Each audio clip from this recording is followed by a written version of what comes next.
오늘 고린도전서 4장 말씀 함께 나누겠습니다. 고린도전서는 고린도 교회를 향해서 사도 바울이 쓴 편지죠. 그래서 제일 처음에 분열과 분쟁에 대한 문제를 지적하고 이와 관련된 권면을 담고 있는데 그 첫 번째 내용이 1장부터 4장까지입니다. 그러니까 우리가 지금 읽은 이 4장까지가 고린도전서의 제일 앞부분에 있는 첫 번째 단락입니다. 그래서 이 1장부터 4장에서 바울이 어떤 식으로 이야기를 쭉 전개를 했냐면 처음에 이제 교회가 갖고 있는 문제가 무엇인지를 지적을 하죠. 그래서 너희 안에 분열이 있고 분쟁이 있다. 나는 아볼로파, 나는 게바파, 나는 뭐 바울파 이런 분열이 있다고 하는 것에서 지적을 합니다. 그리고 난 다음엔 이와 같은 분열이 왜 문제인지를 설명을 합니다. 그래서 이건 세상에서나 그렇게 하는 것이고 하나님은 그렇게 하시지 않았다. 하나님은 우월하거나 탁월한 자를 선택하시지 않았고 또 나도 사역을 하면서 그렇게 하지 않았다 쭉 설명을 합니다. 그리고 난 다음에 이제 마지막으로 이런저런 얘기들을 해요. 그래서 사역자들이란 어떤 존재들인지에 대해서 쭉 설명을 했고 오늘 읽은 이 4장 내용을 보면 이제 어떻게 보면 한 번에 이렇게 설명하고 또 설교하기에는 좀 본문이 좀 이렇게 길다 이렇게 여겨질 수도 있는데 우리가 예전에 우스갯소리처럼 이야기했지만 수학을 잘하려면 분수를 잘해야 되고 국어를 잘하려면 주제 파악을 잘해야 된다 그러잖아요. 이 4장도 주제를 잘 알고 있으면 본문을 보기 좀 용이합니다. 사실 이 본문 안에 유명한 구절들도 많이 있고요. 또 논란이 되는 부분들도 많이 있지만 또 분량이 좀 이렇게 형평성 맞게 딱 이렇게 등분되어 있는 것은 아니지만 사도 바울이 말하려고 하는 요지가 분명하게 있어서 자기가 하고 싶은 이야기를 이제 이 고린도 교회에 권면하는 내용을 그게 세 가지 내용을 담아서 이 안에 배치를 해놨습니다. 근데 이 세 가지 내용이 다 핵심 주제가 뭐냐면 이제 세세하게 설명을 하다 보면 핵심 주제를 잃어버릴까 봐 먼저 말씀을 드리는 거예요. 핵심 주제는 뭐냐면 교만하게 행동하지 말라는 겁니다. 교만하지 마라. 그리고 바울이 이 교만하지 말라고 하는 것을 셋으로 나눠서 설명합니다. 1절에서 5절에서 하나, 1절부터 5절까지 하나, 그 다음에 좀 길지만 6절부터 17절까지 해서 두 번째, 그 다음에 맨 끝에 18절부터 21절까지 세 번째. 분량이 이렇게 다 똑같지는 않아요. 그렇지만 앞에 1절에서 5절에서 도대체 교만하다는 게 무엇인가? 왜 교회 문제가 생겼느냐? 교만해서 문제가 생긴 건데 교만해서는 안 된다. 그러니까 이러이러하게 행동해라. 이게 첫 번째가 1절부터 5절. 두 번째로 교만이란 무엇인가? 그래서 6절부터 17절 이렇게 되어 있습니다. 이 본문 내용을 세세하게 설명할 수는 없지만 간단하게 바울이 설명하려고 했던 또 권면하려고 했던 내용에 대해서 좀 보려고 합니다. 먼저 1절부터 5절까지가 첫 번째 권면입니다. 여러분 1절부터 5절에 보면 이 내용은 도대체 사역자들이란 뭐하는 사람인가 이것과 관련된 내용을 담고 있습니다. 그래서 이 사역자들을 향해서 어떤 태도를 가져야 되는지에 대해서 이제 이야기를 하는데 먼저 1절을 보세요. 1절에 보시면 사람이 마땅히 우리를 그러니까 사역자들을 그리스도 일꾼 하나님의 비밀을 맡은 자로 여길지어다. 그러니까 사역자들은 그리스도 일꾼이고 하나님의 비밀을 맡은 자입니다. 그러니까 하나님께서 주신 직분을 이제 갖고 있는 것이죠. 그러니까 성도들은 어떻게 해야 되느냐? 사역자들 이런 존재로 여겨야 되는 거예요. 주님의 일꾼이다. 종종 이제 사역자들이 일꾼이고 또 목자이고 종이다 이렇게 표현해서 어떤 성도분들은 그러니까 사역자들을 종 부리듯이 부려야 되는 거 아니냐? 담임 목사는 큰 종, 부목사는 작은 종. 아니에요. 현실에서는 담임 목사는 작은 종, 부목사는 큰 종이죠. 근데 원래 이 종이라고 하는 표현은 성도들의 종으로 부리라고 그렇게 한 게 아니라 주님의 일꾼이라는 것이죠. 너도 주님의 일꾼, 나도 주님의 일꾼입니다. 우리 다 주님의 종으로 살아가는 것이니까 누구든지 옆에 있는 사람을 종으로 쳐다보면 절대로 안 됩니다. 내 옆에 있는 부인을 볼 때도, 내 옆에 있는 자식을 볼 때도, 물론 내 옆에 있는 남편을 볼 때도 종으로 보면 안 됩니다. 목사를 볼 때도 종으로 보면 안 됩니다. 주님께서 직분을 주신 주님의 종인 거예요. 주님의 종으로 여겨라. 2절에 보시면 그러면 이 사역자들은 어떻게 해야 되느냐? 2절에 그리고 맡은 자들에게 구할 것은 충성이니라. 그래서 이 사역하는 사람들이 감당해야 되는 모습은 충성이다 이렇게 표현을 했어요. 그러니까 성도들은 사역자를 대할 때 주님의 종으로 대하고 사역자들은 이제 충성하는 그런 모습을 보여야 된다는 거죠. 이 충성이라고 하는 표현은 중요한 특징이 있습니다. 우선은 충성은 사역자들은 성도들에게 충성하는 존재가 아닙니다. 성도들은 목양의 대상이에요. 잘 섬기는 대상이고 충성은 하나님께 충성을 하는 것입니다. 그러니까 사역자가 하나님께 충성을 하느냐, 자기를 직분 주신 주님께 충성하느냐, 그렇지 않느냐를 잘 봐야 되는 거예요. 또 하나 더 중요한 점은 무엇이냐면 사역자에게 요구되는 것은 탁월함이 아니라 충성입니다. 이 성도들은 사역자가 탁월하기를 원합니다. 그러니까 학력에 있어서나 아니면 뭐 다른 부분에 있어서나, 그죠? 특별히 요즘은 사역자가 외모에 있어서 탁월하기를 이렇게 원하는 경우들이 있어요. 그래서 이 자기들이 성도들이 원하는 탁월함을 기준으로 저 사람은 좀 더 괜찮아, 저 사람은 좀 열등해, 이런 식으로 자꾸 판단하려고 하죠. 근데 사역자에게 본질적으로 요구되고 있는 것은 탁월함이 아니라 충성이다. 근데 우리가 이게 사실 마음에 안 들어요. 어떤 성도는, 우리가 여러분들도 아마 중학교, 고등학교 다 나오셨으니까 경험해봐서 아실 거예요. 저는 예전에는 어떻게 생각했냐면 공부를 못하는 것들은 공부를 안 해서 못하는 줄 알았어요. 근데 그게 아니라 공부를 뼈 빠지게 해도 못하는 사람이 있더라고요. 타고난 걸 어떻게 하겠습니까? 그래도 성실하게 해도 못하는 사람이 있어요. 사역자도 마찬가지예요. 여러분, 어떤 사람은 설교 준비를 안 해도 설교 잘하는 놈이 있더라고요. 그따위 놈들도 있어요. 그런데 설교 준비를 뼈 빠지게 해도 참 성도가 감당하기 힘든 그런 목회자도 있어요. 그러니까 이 성도들이 원하는 건 설교 준비를 많이 하든 적게 하든, 기도를 많이 하든 적게 하든 나 그건 관심이 없고, 일단 탁월한 설교를 해주면 그걸로 다 덮어지죠, 그냥. 근데 지금 바울이 이야기하는 건 목회자에게 탁월함을 요구하는 것이 아니라 충성을 요구합니다. 하나님 앞에서 신실한 사람, 성도들 앞에서 신실한 사람이 되라. 그것을 이제 사역자에게 요구하는 거예요. 이 성도들도 그렇게 생각을 해야지 돼요. 그러니까 여러분도 저를 보시거나 다른 누군가를 평가하실 때에, 아, 우리 목사님은 신실한가, 그렇죠? 그 부분을 잘 생각해야 되는 거예요. 바울이 그렇게 이야기합니다. 사역자에게 구할 것은 충성이다. 그리고 난 다음에 3절에 보시면, 이 3절부터 5절까지가 조금 논란이 많이 되는 부분이죠. 3절에 너희에게나 다른 사람에게나 판단받는 것이 내게는 매우 작은 일이라. 나도 나를 판단하지 아니하노니. 여기 보면 이제 판단하는 것에 대해서 이야기가 나오는데, 너희나 다른 사람, 그러니까 바울이 목양했던 성도들, 혹은 다른 교회 성도들이나 불신자들, 바울 자기 자신, 이런 다른 사람들로부터 판단받는 것에 대해서 이야기를 해요. 이게 작은 일이다 했는데, 여기서 말하고 있는 판단받는다고 하는 것은 어떻게 보면 좀 적절한 번역이 아닙니다. 우리가 흔히 판단한다 그러면 뭘 못하는가 이렇게 잘 찾아보는 것처럼 생각하는데, 그게 아니라 여기서 말하는 판단이라고 하는 건 누군가를 추켜 세우거나 우월하다고 여기는 그런 평가를 하는 겁니다. 아, 저 사람은 대단해, 저 사람은 탁월해, 그런 식으로 이제 하는 거예요. 사실 고린도 교회가 그것 때문에 지금 문제가 생긴 것이거든요. 그래서 바울이 나도 나를 판단하지 않는다 이렇게 표현하면서 4절에 보시면, 내가 자책할 아무것도 깨닫지 못하나 이로 말미암아 의롭다함을 얻지 못하노라. 이게 무슨 말이냐면, 내가 나를 생각해 보면 특별히 크게 흠잡을 게 없다, 이만하면 됐지 뭐. 바울이 자기를 생각해 볼 때 그렇다 이거예요. 그래도 내가 나를 볼 때 그렇게 괜찮게 여겨지는 그런 마음 가지고, 아, 내가 참 의로운 사람이야, 괜찮은 목회자야, 이렇게 이야기할 수 없다. 그러니까 그런 식으로 판단하지 말라는 거예요. 그러니까 이 내용은 뭐 어려운 내용이 아닙니다. 그러니까 다른 사람을 판단하지 마라. 성도가 목회자를, 사역자를, 아, 저 사람은 이러이러해서 훌륭해, 저 사람은 이러이러해서 다른 목회자보다 더 나은 것 같아, 그런 식으로 여기지 말라 이거예요. 예전에 어떤 목사님을 만나서 이야기를 하다가 그분이 겸손하게 저에게 말씀하신 걸 들은 적이 있어요. 뭐 진심으로 그렇게 말씀하신 것 같아요. 조 목사, 얼마 전에 목회와 신학에서 한국 교회를 이끌어 나갈 그런 지도자가 될 만한 목회자들을 이제 설문조사를 했는데 내가 3등을 했어, 이렇게 얘기를 하시더라고요. 그래서 내가 아유, 축하할 일이네요. 그랬더니 그렇지만 나는 그 3등한 게 기쁘지 않고 주님 앞에서 3등하는 것을 원해, 그러시더라고요. 그래서 저는 주님 앞에서 300등이라도 했으면 좋겠습니다. 3등은 그만두고.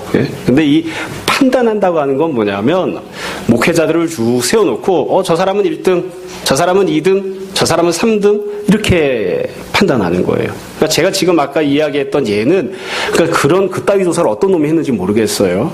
한국에 있는 교회에 있는 목회자들을 쭉 세워놓고 네가 알고 있는 목사 중에 어떤 놈이 1등인지 찝어봐. 네가 알고 있는 목사 중에 어떤 놈이 1등이니? 그래서 1등하는 목사, 2등하는 목사 이렇게 쭉 집어놓은 거예요. 왜 그따위 조사를 하는지 모르겠어요. 성경에서 금하고 있는 것을. 우리나라는 뭐든지 줄로 세워서 맨 앞대가리에 있는 놈부터 쭉 1등, 2등, 3등 붙여야 편안하니까. 그렇죠. 여러분, 우리도 이제 안수집사를 셋을 세웠는데 안수집사 3명의 서열이 어떻게 되는지 아십니까? 누가 1등 안수집사인지 아세요? 제가 친구 목사님들이랑 물어봤어요. 어떤 일이 있을 때 누구에게 결정권이 있느냐 그랬더니 이렇게 얘기하더라고요. 투표했을 때에 표를 가장 많이 받은 사람이 1등이다. 그게 서열이다. 그래서 우리는 투표용지도 다 없어지고 누가 몇 표 받았는지도 모르는데 보통 교회에는 수석장로가 있습니다. 왜 어떤 분이 수석장로인지 아세요? 왜 어떤 분이 1등이고 어떤 사람은 똑같은 장로인데 3등이고 5등이고 10등이고 그런 거죠? 우리 꼭 줄을 세워놔야 편안해요. 줄을 세워놔야. 그런 식으로 판단하지 마라. 판단하지 마라. 어려운 내용이 아니에요. 그리고 나서 5절에 보시면 그러므로 때가 이르기 전 곧 주께서 오시기까지 아무것도 판단하지 마라. 목회자에 대해서 아무것도 판단하지 마라 했던 이 말은 목회자가 흠이 있어도 그냥 넘어가라 이런 뜻이 아니에요. 저 사람은 정말 대단한 목사, 그리고 저 사람 옆에 있는 저 사람은 조금 모자란 목사, 이런 식으로 판단하지 말라는 거예요. 그 어둠에 감춘 것을 드러내고 마음의 뜻을 나타내시리니 그때 각 사람에게 하나님으로부터 칭찬이 있으리라. 그러니까 하나님께서 심판도 하시고 하나님께서 칭찬도 해주실 거예요. 그러니까 이 부분을 너희들이 함부로 판단하는 그런 모습이 되지 마라. 여러분, 이 첫 번째 1절부터 5절까지 내용은 어려운 그런 내용이 아닙니다. 우리가 흔히 이 구절을 읽고 나서 마음에 고민하는 건 뭐냐면 목사님이 잘못하거나 혹은 목사님이 흠이 있을 때에도 이야기하면 안 된다는 것인가, 아무것도 판단하지 말라고 했으니까. 이 내용은 지금 그 얘기가 아니에요. 여기서 지금 이야기하고 있는 건 뭐냐면 아까부터 계속 말씀드린 대로 1번은 바울, 2번은 아볼로, 3번은 게바, 이런 식으로 쭉 세워놓고 자, 누가 1등인지 한번 서열을 매겨보자. 내가 생각할 땐 그래도 예수님이랑 같이 지냈던 베드로가 1등 아닐까. 내가 생각할 땐 그래도 학력이 좀 괜찮은 바울이 1등이 아닐까. 내가 생각할 땐 그래도 인물이 괜찮은 아볼로가 1등이 아닐까. 이런 식으로 판단하고 줄 세우고 그런 식으로 하지 마라. 이건 누가 하시는 거예요? 그건 그 사람들을 종으로 선택하시고 직분을 맡겨주신 하나님이 하시는 거예요. 그렇기 때문에 교만하다고 하는 것을 다르게 이야기하면 이렇게 이야기할 수 있습니다. 성도는 성도가 마땅히 가져야 할 태도를 목회자에게 가지면 돼요. 목회자를 통해서 하나님께서 역사하시고 은혜를 베푸시니까 감사하는 마음을 가지고, 목회자가 잘못하는 부분이 있으면 그것은 옳지 않다고 지적하고, 성도가 목회자에게 마땅히 할 수 있는 정도의 그런 태도를 가지면 돼요. 그런데 마치 내가 그 모든 것들을 다 넘어서서 하나님께서 그 사역자들을 평가하시고 판단하는 것과 마찬가지 입장에 서서 자기가 하나님인 양 무언가를 판단하고 평가하는 그런 식이 되지 말라. 어떤 성도분들은 그 두 가지 구별하는 게 어렵다고 생각하는 분들이 있어요. 어렵지 않아요, 사실은. 집에서 아이를 키우다 보면 애가 아빠한테 이야기를 합니다. 아빠, 그건 아빠가 잘못한 것 같은데 기분 정말 나쁘죠. 그런 이야기를 들으면 기분 나쁩니다. 기분 좋을 수가 없죠. 거기다 한 걸음 더 나가서 아빠 얼른 회개해. 이러면 아주 감당하기 힘들어진다고요. 그렇죠. 내가 자식을 키운 건지 참 호랑이를 키운 건지 한편으로 감사하면서도.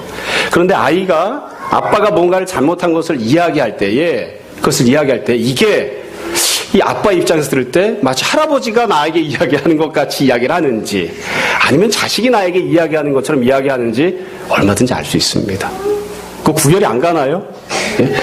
우리 아버지께서 저에게 호진아 제발 좀 설교를 천천히 해라. 그 다음에 성질 좀 부리지 말고 제 화를 참으면 성을 이기는 것보다 낫다고 했는데, 전 결혼할 때 그거 100번 쓰고 결혼을 했습니다. 아버지께서 그렇게 하라고 해가지고 화를 참는 자는 뭐 이렇게 쭉. 그래서 아버지가 나한테 이야기하듯이 얘기하는지 자식이 나한테 이야기하듯이 얘기하는지 동료가 나한테 이야기하듯이 하는지 우리 얼마든지 압니다. 조금 있으면 이제 스승의 날이잖아요. 그렇죠? 학생이 선생님이 잘못한 것을 이야기할 수 있어요. 그런데 그게 학생이 이야기하듯이 혹은 사랑하는 마음으로 존경하는 마음으로 이야기하는지 아니면 교장 선생님이나 장학사가 지적하듯이 이야기하는지 우리 얼마든지 알 수 있어요. 그러니까 마땅히 가져야 할 태도를 온전하게 잘 가져라. 그래서 너는 하나님이 아니야. 하나님이 아니야. 근데 마치 내가 하나님인 양 하나님이 외쳐서서 내가 하는 판단이 최종적인 판단이냐, 그따위로 행동하지 마라. 그게 교만한 것이다. 지금 이게 첫 번째 주는 권면입니다. 여러분, 어려운 내용이 아니죠? 고린도 교회에 분열과 분쟁이 생겼습니다. 왜 그렇죠? 파벌이 생긴 거예요. 스스로 하나님이 사역자들을 판단하시는 것처럼 성도들이 그렇게 사역자들을 판단했어요. 1등은 누구? 2등은 누구? 3등은 누구? 이렇게 쭉 판단을 했다고요. 그러니까 그와 같은 모습 때문에 분열과 분쟁이 생겼으니까 그렇게 하지 마라. 지금 그렇게 권면을 합니다. 여러분 아시겠죠? 자, 여러분들이 보시기에 1등 사역자는 누굽니까? 그럼 그런 질문을 하지 마라, 이렇게 하라고. 그런 관점으로, 그런 시각으로 자꾸 보려고 하지 마라, 이거예요. 우리 교회는 참 감사한 것 같아요. 어느 밖에 나가가지고 제가 한 번도 우리 교회 성도가 우리 목사님이 한국에서 최고야, 이렇게 이야기하는 걸 이야기할 때 들어본 적이 없어요. 정말 성경적인. 예. 참 우리 목사님 참 감사해. 그렇게 얘기하면 되는 거예요. 우리 목사님 그런데 감사한데 부족한 건 또 너무 많아. 이렇게. 그래도 그 정도로 이렇게 이야기하면 되는 거예요. 근데 우리 목사님 대한민국 짱! 막 이렇게 이러면 안 돼요. 니네 교회 목사님이 목사니? 우리 교회 목사님이 훨씬 더 낫지? 절대로 그런 식으로 하지 마라. 그걸 뭐라고 해요? 교만하다.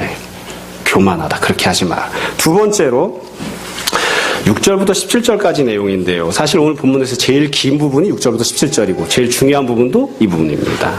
논의를 조금 길게 해놨지만 바울이 아주 명확하게 쭉 논리적인 순서를 따라서 설명을 해놓았어요. 먼저 6절, 7절을 보세요. 이 6절, 7절을 잘 보시면 뒤에 있는 내용은 그냥 겉절이로 따라옵니다. 6절, 형제들아, 내가 너희를 위하여 이 일에 나와 아볼로를 들어서 본을 보였다. 그러니까 사도 바울이 고린도 성도들이 교만하지 않게끔 하려고 바울과 아볼로가 본을 보였다, 이렇게 얘기해요. 본을 보였다.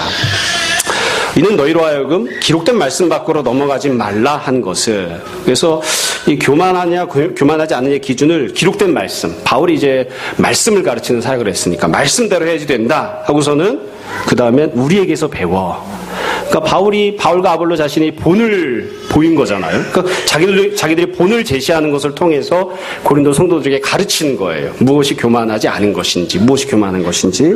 그리고 난 다음에는 진짜 권면하는 내용 6절 끝에 나옵니다. 6절 맨 끝에 보세요. 서로 대적하여 교만한 마음을 가지지 말게 하려 함이라. 교만한 마음 갖지 마라. 그리고서 7절에 보면 아주 적나라하게 표현을 했어요. 이걸 우리가 잘 봐야 됩니다. 교만하다는 게 뭐냐? 7절, 누가 너를 남달리 구별하였느냐? 이게 무슨 말이냐면 누가 너를 특별한 존재라고 이야기를 했느냐? 나는 달라. 나는 너랑은 달라. 너보다는 내가 괜찮아. 나는 남달라. 누가 그따위 이야기를 너한테 했느냐? 그게 바로 교만한 마음이에요. 왜 너는 다른 성도들과 다른 존재라고 스스로를 여기지? 왜 나는 남다른 존재라고 그렇게 스스로 생각하지? 그게 바로 교만한 것이야. 누가 너에게 그따위로 가르쳤느냐? 나는, 아볼로는 한 번도 그렇게 한 적이 없어. 바울과 아볼로는 사역을 하면서 다른 사역자들보다 내가 남다른 사역자야. 다른 사람들보다 내가 너희들에게 훨씬 더 특별해. 한 번도 그렇게 해본 적이 없다. 성경에서도 너는 특별해. 그렇게 가르친 적이 없다. 근데 왜 도대체 너희는 나는 남다른 성도야. 나는 다른 사람들과는 달라. 그런 식의 행동, 그런 식의 생각을 갖고 있느냐. 누가 너를 남달리 구별하였느냐. 그러고 나서 바울이 이렇게 설명해. 네게 있는 것 중에, 그러니까 네가 나는 이런 것들이기 때문에 남달라 이렇게 생각하는 그런 근거들 중에 받지 아니한 것이 무엇이냐? 다 받은 것뿐이잖아. 받은 거. 네가 받았은즉 어째 받지 아니한 것 같이 자랑하느냐? 그러니까 이 고린도 성도들 중에 나는 남달라, 나는 괜찮아. 요즘 쓰는 표현으로 하면 나는 스페셜해. 사실 아이들한테도 그런 책들을 많이 읽히잖아요. 너는 특별하단다. 특별하게 뭐가 특별해? 하나님이 너를 사랑하셔. 그렇게 이야기하면 되는데 하나님이 너를 사랑하셔. 너는 참 소중하단다. 이렇게 얘기하면 되는데 너는 특별하단다. 쥐뿔이 특별하게 뭐가 특별하네. 다 똑같이 생겼는데. 근데 너는 특별해. 나는 특별해. 나는 남달라. 그게 교만한 거예요. 그러니까 나는 남다르다고 생각하니까 벽을 쌓쳐. 너는 열등해. 나는 남달라. 너는 아무것도 아니야. 나는 특별해. 그렇게 하지 마라. 이게 이제 교만한 거. 이걸 다르게 이야기하면 이렇게 얘기할 수 있어요. 마치 너 자신이 하늘에서 뚝 떨어져서 너 혼자 우월하고 대단하고 탁월한 것처럼, 나는 남다른 것처럼 그렇게 생각하지 마라. 그게 교만한 거예요. 그것 때문에 교회 안에 분열과 분쟁이 파벌이 생긴 것이다. 지금 그렇게 이야기를 합니다. 안 어렵죠? 여러분, 이 내용을 보면 우리는 이제 어쩔 수 없는 유교 사회에서 성장을 하고 경쟁 사회에서 생활을 해왔기 때문에 당연하게 생각해왔지만 매우 성경적이지 않은 모습들이 이 한국 교회 안에 많이 있다는 것을 알 수 있습니다. 저도 이제 부교육자 생활할 때 사랑의 교회에서 있었지만 하도 오래전이라 기억도 잘 안 납니다. 맨날 이야기한 게 뭐냐면 한국 교회의 마더 교회로서 모델이다. 모델은 무슨 얼어 죽을 모델이냐. 한국 교회를 잘 섬기겠다. 또 한국 교회에서 이러이러하게 긍정적 영향력을 행사하겠다. 혹은 뭐 참 감사하다. 이러면 되는데 우리는 모델이야. 나는 특별해. 그래서 성도들에도 자꾸 무슨 얘기를 하냐면 우리 교회 목사는 특별해. 그리고 이 특별한 교회를 다니는 성도들도 다 특별해. 특별하게 뭐가 특별하냐고 도대체. 다 예수님께서 십자가에 달려 돌아가시면서 보혈로 구원하신 그런 성도들이에요. 그 교회 성도들뿐만이 아니라 동네 지하실에 있는 작은 교회 성도도 예수 그리스도께서 십자가에 못 박혀 달려 돌아가심으로 보혈로 공유로 구원하신 성도들이에요. 다. 그런데 한국 교회는 이상하게 어떤 특정한 교회는 제가 알고 있는 건 사랑의 교회밖에 없으니까 사랑의 교회만 이야기를 한 거예요. 소망교회 성도들은 우리는 특별해. 그렇죠? 충격교회 성도들 우리는 특별해. 왜 자꾸 특별하다고 하는지 모르겠어요. 그래서 나는 남달라. 그렇게 자꾸 이야기를 하는 거예요. 그게 바로 교만한 것이다. 그게 바로 교회를 쪼개뜨리는 분열과 분쟁을 만들어내는 그런 이유다 이거예요. 우리는 특별한 성도를 만들거나 특별하다고 성도들에게 자꾸 인식을 심어주는 그런 교회를 하면 절대로 안 돼요. 우리는 다 하나님의 자녀들이에요. 그렇죠? 주님께서 우리를 특별히 사랑하신 건 맞아요. 그렇지만 그렇다고 해서 우리가 특별한 존재여서 너랑 나랑은 달라. 어떻게 너랑 나랑 같이 겸상을 해? 나는 특별한 교회를 다니고 있고 너는 동네 교회를 다니는데 옳지 않다. 지금 그게 교만하다고 지금 이야기를 한 거예요. 그리고 나서는 바울이 네가 갖고 있는 모든 것들이 너를 특별하다고 생각하고 있는 네가 특별하다고 생각하고 있는 모든 것들이 사실은 다 받은 것들 뿐이야. 그렇게 이야기를 하면서 그 받은 것과 관련된 설명을 쭉 합니다. 8절부터 13절까지 나오는 내용이 이 받은 것들과 관련된 내용이에요. 여러분이 받은 것들 8절부터 한번 보세요. 여기는 한번 쭉 읽고 넘어갈 거예요. 저 자신에게 부담이 되는 내용이어서요. 8절을 보세요. 너희가 이미 배부르며 이미 풍성하며 우리 없이도 왕이 되었도다. 고린도 성도들은 배도 부르고요, 풍성하고요, 왕이 되었어요. 9절.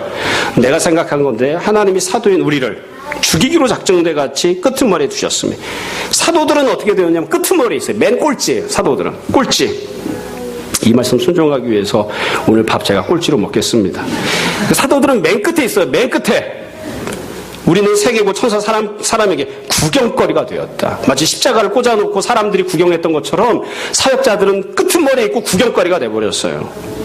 10절. 우리는 그리스도 때문에 어리석지만 너희는 그리스도 안에서 지혜롭고 우리는 약하지만 너희는 강하고 너희는 존귀하지만 우리는 비천하고 바로 이 시각까지 우리가 줄이고 목마르며 헐벗고 매맞으며 정처가 없고 수고하여 친히 손으로 일을 하며 모욕을 당한 즉 축복하고 박해를 받은 즉 참고 비방을 받은 즉 권면하니 우리가 지금까지 세상의 더러운 것과 만물의 찌꺼기 같이 되었도다. 이게 무슨 얘기하는 거냐면 너희가 지금까지 받아 누린 모든 은혜들 너희가 들었던 하나님 말씀들 너희들이 여지껏 양육받아서 우리는 특별해라고 생각하고 있는 모든 것들은 사실은 사역자들이 이와 같이 뼈 빠지게 헌신하고 섬겼기 때문에 희생하고 섬겼기 때문에 그 결과로 너희가 얻게 된 것이지 너희가 대단하고 잘나고 탁월해서 선천적으로 갖고 있는 게 아니다. 이 얘기를 하고 싶은 거예요. 사역자들이 이렇게 애썼어요. 너희들이 존귀해지기 위해서 우리는 비천에 처했다. 너희들이 풍요해지기 위해서 우리는 굶는 지경을 당했다. 너희들이 높아지기 위해서 우리가 다 낮아지는 그런 일들을 했다. 이거예요. 너희를 1등으로 맨 앞에 세워주기 위해서 우리가 맨 끄트머리에 섰다. 바로 지금 그렇게 고백을 하잖아요. 그래서 내가 너희들을 얼마나 큰 사랑으로 얼마나 많은 수고를 했는데 그런데 그 결과로 너희들이 이와 같이 존귀해지고 풍요를 누리고 하나님의 사랑을 받는 자들이 되었는데 근데 너희들이 마치 다른 사람이 너희를 위해서 아무것도 수고하지 않은 것처럼 그냥 너희는 원래부터 대단한 존재인 것처럼 왜 그와 같이 스스로를 남달리 여기느냐 지금 그 얘기를 하는 거예요. 뭐 어렵지 않죠. 여기서 보면 사도 바울이 쭉 이야기를 했지만 사실 정말 하고 싶은 얘기는 이런 거일 것 같아요. 바울이 이렇게 이야기하잖아요. 사역자들은 수고하고 희생하고 헌신했습니다. 그 결과로 성도들은 복을 많이 받았어요. 이 가장 중요한 모본은 바울은 여기서 뭐 이런저런 얘기들을 많이 했지만 사실 제일 중요한 모본은 예수 그리스도시죠. 십자가에 달려 죽으신 건 예수님이세요. 그 결과로 생명을 얻은 건 우리들이라고요. 온갖 고욕을, 온갖 모욕을, 온갖 고난을 다 주님께서 당하셨고 주님께서 당하신 그 결과로 성도들은 높아지고 성도들은 영생을 누리고 성도들은 하나님 나라를 소유한 사람들이 되었어요. 사도 바울이 지금 그 얘기를 하고 있는 거야. 그런데 너희가 그래서 은혜를 받았는데 왜 너희 스스로를 남다른 존재처럼, 너희는 특별한 존재처럼 왜 그렇게 교만한 마음을 갖느냐. 가져야 될 마음은 뭘까요? 주님께 감사하는 마음을, 하나님께 감사하는 마음을, 겸손한 마음을, 섬기는 마음을 가져야 되는데 그렇게 하지 않는 거죠. 모든 것들이 다 받은 것이다. 그렇게 이야기를 해요. 그러면서 바울이 14절부터 보시면 아직 두 번째 단락이 안 끝난 거예요. 14절부터 16절까지 보시면 또 뭐라고 이야기를 하냐면 이렇게 이야기를 해요. 14절. 이제 좀 어투를 좀 부드럽게 바꿉니다. 내가 너희를 부끄럽게 하려고 이것을 쓰는 것이 아니다. 오직 너희를 내 사랑하는 자녀같이 권하려 하는 것이라. 15절 잘 보세요. 유명한 구절입니다. 그리스도 안에 일만 스승이 있으되 아버지는 많지 아니하니 그리스도 예수 안에서 내가 복음으로써 너희를 낳았음이라. 그래서 복음으로 너희를 낳았다고 하는 말은 무슨 뜻이죠? 이 이야기를 뭐 사역을 열심히 이루는 게 아니라 지금 고린도 교회 분열하고 있는, 분쟁하고 있는, 나 자신은 특별하다고 여기고 있는 성도들에게 이야기하는 거예요. 너희가 그와 같은 모습이 되게끔 하기 위해서 내가 부모의 마음으로, 부모의 노력으로 뼈 빠지게 애써서 수고하고 노력해서 그래서 너희를 그 모양, 그 지금 현재의 모습으로 양육해 준 거야. 그렇게 이야기를 하는 거예요. 여러분, 우리가 흔히 폐륜과 관련된 이야기를 종종 하곤 합니다. 어떤 게 폐륜이냐? 간단해요. 사실은 엄마 아빠가 나를 낳아서 엄마 아빠가 나를 오늘날까지 정말 열심으로 키워주신 거예요. 수고하고 애써서. 하늘에서 뚝 떨어진 놈이 있나요? 없다고요. 없다고요. 부모님이 계셔서 부모님이 수많은 수고해 주시고 헌신해 주시고 희생해 주셨기 때문에 오늘날 이와 같이 잘 큰 거예요. 그랬는데 마치 부모님이 아무것도 희생하지 않은 양, 아무것도 수고하지 않은 양, 나 혼자 잘나서 이렇게 된 양, 그렇게 생각하고 부모에게 함부로 하면 우리가 그걸 폐륜이라고 하죠. 물론 부모 중에는 부모 같지 않은 부모도 있습니다. 일반적인 얘기를 하는 거예요. 일반적인 얘기를. 바울이 지금 그렇게 이야기를 한다고. 앞에서 쭉 뭐라고 설명했어요? 내가 너희를 위해서 이와 같이 수고했다, 애썼다, 희생했다, 헌신했다. 심지어 내가 너희를 낳는 부모로, 너희를 키우는 부모로 그렇게 희생하고 헌신하면서 너희를 그렇게 잘 돌보고 섬겼다 이거. 그 결과 너희가 지금과 같이 잘 양육받았고 컸고 지금과 같이 존귀하고 높고 풍성한 자들이 되었다. 그런데 너희는 마치 그게 너희가 잘나서 그렇게 된 것처럼, 아무도 너희를 위해서 수고하지 않은 것처럼 그따위로 행동하고 있다. 그게 바로 교만이야. 예. 17절에 보시면 이로 말미암아 내가 주 안에서 내 사랑하고 신실한 아들 디모데를 너에게 보내었으니 그가 너희로 하여금 그리스도 예수 안에서 나의 행사 곧 내가 각각 각처 각 교회에서 가르치는 것을 생각나게 하리라. 그러니까 너희들이 어떻게 해서 여지껏 있었는지를 내가 생각나게 하기 위해서 사람을 보내겠다 이야기한 거예요. 그러면서 바울이 16절에서 이렇게 얘기했죠. 그러므로 내가 너희에게 권하노니 너희는 나를 본받는 자가 되라. 그러니까 교만한 자가 되지 말고 바울을 본받는 자가 되라는 거예요. 바울은 어떻게 살았습니까? 나는 죽고 그 결과로 너희는 풍요를 누리는, 나는 낮아지고 그 결과로 너희는 높아지는, 그와 같이 희생하고 헌신하는 삶을 살았죠. 그렇게 되라. 그렇게 되라. 그래서 지금 말하고 있는 두 번째는 아주 간단해요. 교만이라고 하는 건 무엇이냐? 나는 대단하고 특별하고 잘났다라고 생각하는 거예요. 저 사람과 나는 달라라고 생각하는 거예요. 마치 아무도 나를 섬겨주지 않았는데 나 혼자 이렇게 된 것처럼 그렇게 스스로 여기는 거예요. 그게 바로 교만한 것입니다. 여러분, 어렵지 않아요? 이건 이제 뒤에 가면 다시 또 이야기를 하겠습니다만, 그걸 결국 교회에서 가져야 될 모습은 무엇이냐면, 사역자는 낮아지면 됩니다. 끄트머리에 쓰면 됩니다. 가난하면 되고 비천하면 되고 매를 맞으면 됩니다. 밥 먹고 저 때리시거나 이러라는 뜻은 아닙니다. 근데 그게 아니라 사역자가 높아지고 풍요롭게 되고 부자가 되고 그러면 뭔가 이상한 겁니다. 그렇죠? 뭔가가 이상한 거죠. 그래서 교만하냐 그렇지 아니하냐 지금 이야기할 때에 스스로를 특별한 존재로 여기지 마라. 마지막 세 번째 권면이에요. 간단하게 말씀드릴게요. 18절부터 21절까지인데 이 18절부터 21절까지 나오는 내용을 보면 교만과 관련된 마지막 내용이에요. 18절. 어떤 일은 내가 너에게 나아가지 아니할 것 같이 스스로 교만하여졌으나 19절. 주께서 허락하시면 내가 너에게 속히 나아가서 교만한 자들의 말이 아니라 오직 그 능력을 알아보겠으니. 세 번째로 교만과 관련된 내용을 바울이 뭐라고 이야기하냐면 내가 알아보겠다.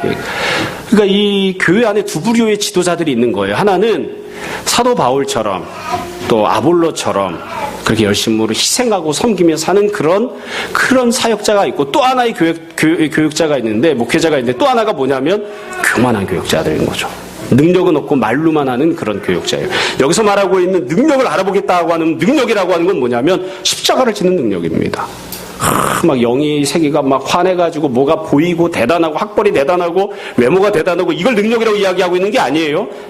지금 사도 바울이 이야기하고 있는 건 성도를 높이기 위하여 스스로 낮아지는 것, 성도들의 풍요를 누리게 하기 위해서 스스로 십자가를 지는 것, 예수 그리스도를 닮은 모습으로 그렇게 비천에 처할 줄 아는 것, 그게 능력이에요. 그와 같은 모습으로 살았는지 안 살았는지를 보겠다 이거예요. 사도 바울이 그래서 이게 알아본다고 합니다. 누구나 보면 다 알 수 있어요. 이거 마지막 날 주님께서 임재하시면서 심판하시겠지만 모든 성도들이 보면 알아요. 저 자식이 목사인지 아니면 사꾼인지. 어떻게 하면 알까요? 간단해요. 타고 다니는 차를 보면 알아요. 받고 월급이 얼마인지 보면 알아요. 몇 평짜리 집에서 사는지 보면 알아요. 입고 있는 옷을 보면 안다고요. 신경 써서 입은 겁니다.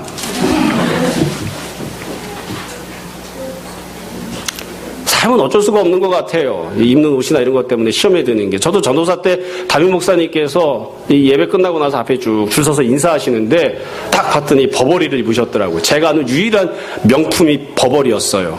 근데 하필이면 그 버버리를 입으셨어요. 그래서 집에 가서 찾아봤어요. 안 찾아봐야 되는데 시험에 들려고 하니까. 찾아봤더니 이 외투가 200만 원짜리야. 그 다음에 이렇게 시험이 들어서 마음에 사실은 이게 목사인지 사건인지 금방 알 수 있어요. 금방 알 수 있어요. 그 사람이 어떻게 살고 있는지. 사도 바울은 어떻게 살았다고요? 바울은 어떻게 살았어요? 여기 지금 본문에 나온 읽기도 두려운, 제가 목사이기 때문에 더 그런 거예요. 읽기도 두려운 8절부터 쭉 나오는 13절까지 나오는 이런 모습으로 사도 바울이 살았어요. 그 결과 성도들은 높아지고 성도들은 은혜를 받았다고요. 그게 목회자인 거예요. 그게 사역자인 거예요. 근데 그와 같은 모습으로 사는 것은 우리가 능력이 있다고 해요. 능력이 있다고. 그런 능력이 있는지 없는지를 내가 가서 지금 고린도 교회에서 사역하고 있는 자식들 한번 쳐다보겠다. 누구나 다 알 수 있다. 이렇게 이야기를 해요. 21절 너희가 무엇을 원하느냐 내가 매를 가지고 너에게 나아가랴 사랑과 온유한 마음으로 나아가랴. 제 말씀을 정리하겠습니다. 오늘 말씀은 어떻게 보면 굉장히 무거운 내용이에요.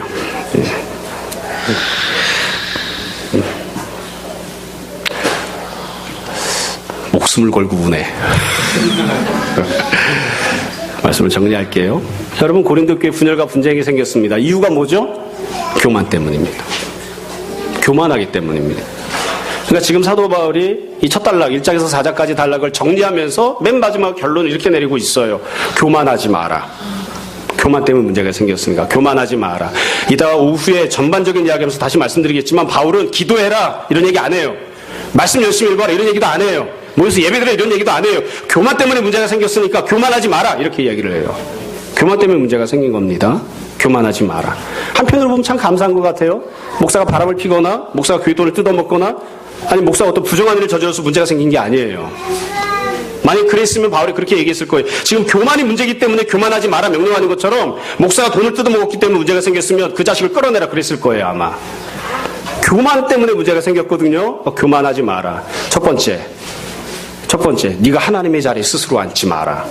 다른 사람들 판단하고 서열 매기는 그따위 행동을 하지 마라. 두 번째 네가 하늘에서 뚝 떨어진 것처럼 나는 특별해, 나는 대단해, 저 사람과 나는 달라 그렇게 스스로를 남달리 여기는 마음을 갖지 마라. 세 번째 정말로 사역자들이 온전하게 사역해야 되는 그런 모습으로 사역하고 있는지 그런 능력이 있는지를 내가 알아볼 것이다. 그런 증거가 있는 삶을 살아라. 지금 그렇게 권면합니다. 여러분 혹시 우리 가운데에는 조금이라도 이런 교만한 마음이 없는지 늘 생각해 보았으면 좋겠습니다. 제가 생각할 때는 감사하게도 아직 우리 교회는 특별하게 이런 책망을 들어야 될 만한 그런 교만이 있지는 않은 것 같습니다. 그래도 누구나 다 이런 교만에 빠질 수 있다는 것을 잘 생각하시기 바랍니다. 다시 말씀드립니다.